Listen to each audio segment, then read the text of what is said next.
Back in 2011, when you announced that this push that UNO was going to go Division I athletics, hockey was the linchpin of that. You canceled the football program and the wrestling program, and there was a lot of backlash. Mm-hmm. How did you deal with it all?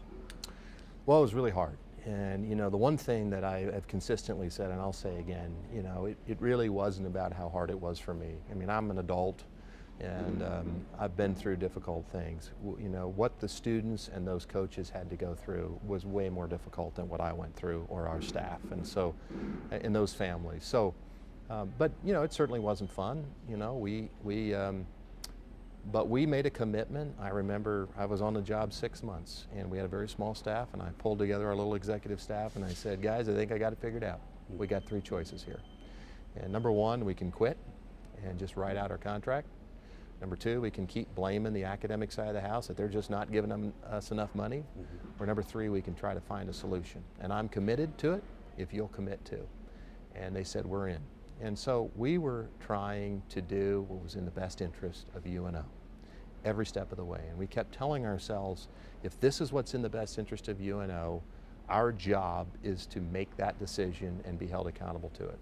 As we sit here today, do you feel vindicated in a sense?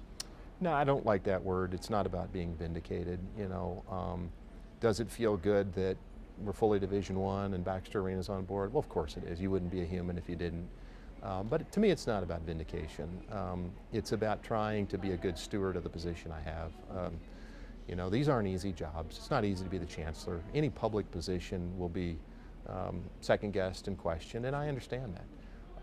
But again, I think what sometimes people forget is, if you were trying to position yourself or advance your career, the last thing you would do or recommend is ultimately what John Christensen and Trev Alberts recommended to President Milliken at the time. As we had some private conversations, Chancellor and I, this is not my athletic department. It's not his university.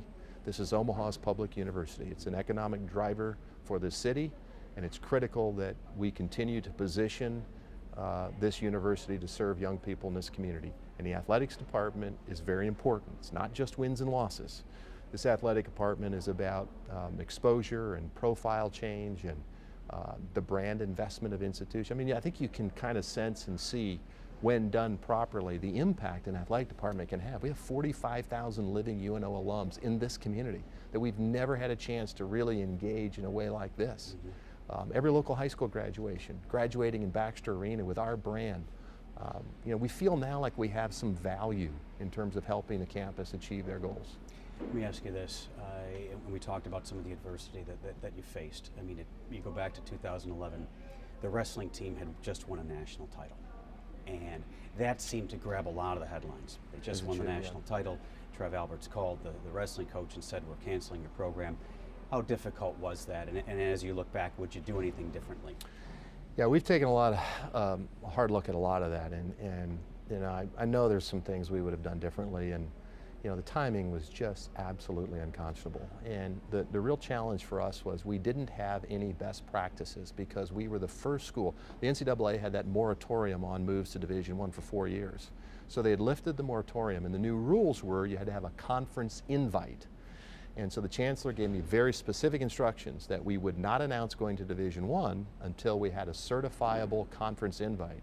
Because you can imagine the embarrassment if we announced we were going to Division I, discontinuing a couple programs, and then not had gotten the contract that we got into a league, and then had to go back later and say, sorry, we're going to stay Division II. And so the difficult part was I physically just couldn't be in 3 places at one time. Our hockey program was at CenturyLink, first round, WCHA at that time, playoffs. And so with social media, I knew the chancellor was down at the wrestling championships.